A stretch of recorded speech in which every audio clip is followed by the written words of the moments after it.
In this video, I'm going to be showing you how you can download and play Color Panic game on your phone.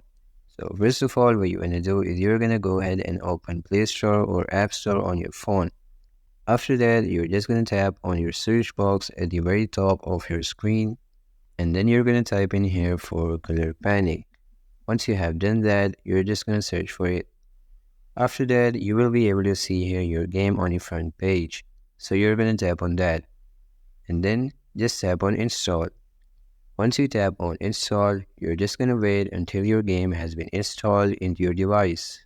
And once your game has been downloaded, you're just going to tap on play.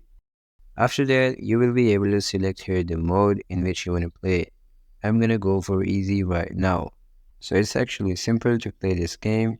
You will be controlling a small particle with a specific color. You're just going to make sure that you do not let that particle touch with the color like itself. You always have these options on the lower left side of your screen to change the color of your particle from red, green, and blue.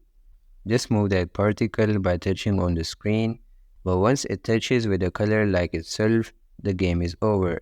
So this is how you can actually play this game.